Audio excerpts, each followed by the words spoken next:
Hello, Sarah of SDK Handmade here, and today I'm going to share with you how to work a magic knot. Let's go. The magic knot, when I first found it, was truly magical.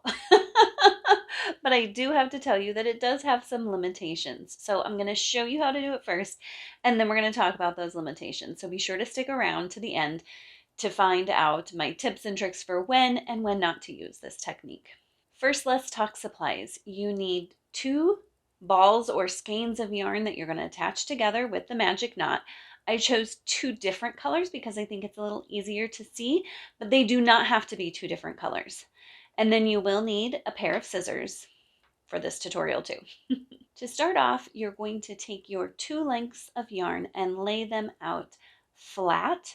I highly recommend starting off on a table or a flat surface. Once you get the method down, it can be very easy to do on the go and in your lap, but seeing it all laid out on a table the first few times you do it is pretty helpful. So you're going to have 1 strand of yarn going across the bottom. I recommend, just for the sake of consistency of doing the same thing that I'm doing, go ahead and make sure that that yarn is going from left to right. Then you're going to have another piece of yarn on top going in the opposite direction from right to left. I'm going to start by making my knot with my top yarn first. So I'm going to take my top yarn, I'm going to place it over my second yarn, then I'm going to place it under my second yarn, then I'm going to go under the first yarn, and then over and through the loop. So the pattern is over, under, over, and through. And then we can go ahead and tighten this one.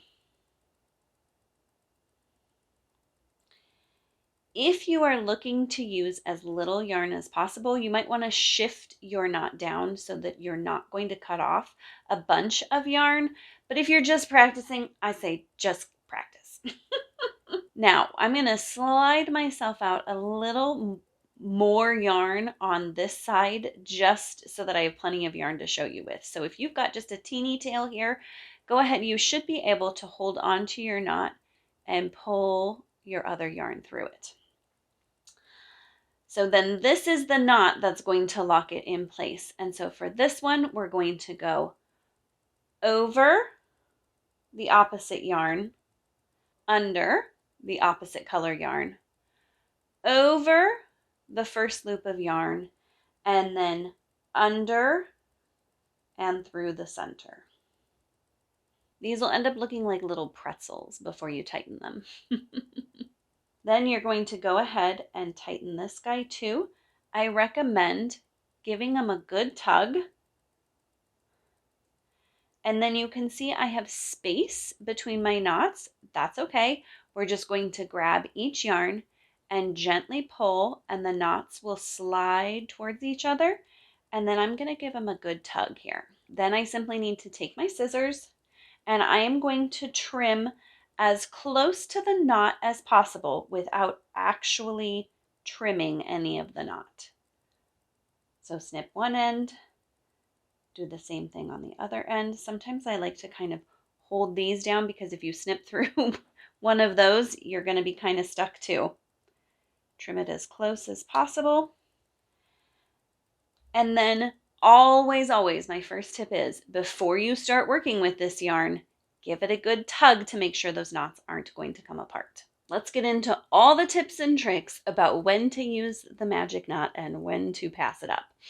The first thing I would say is that it is incredibly hard as you change colors to position this perfectly to change colors at an exact spot.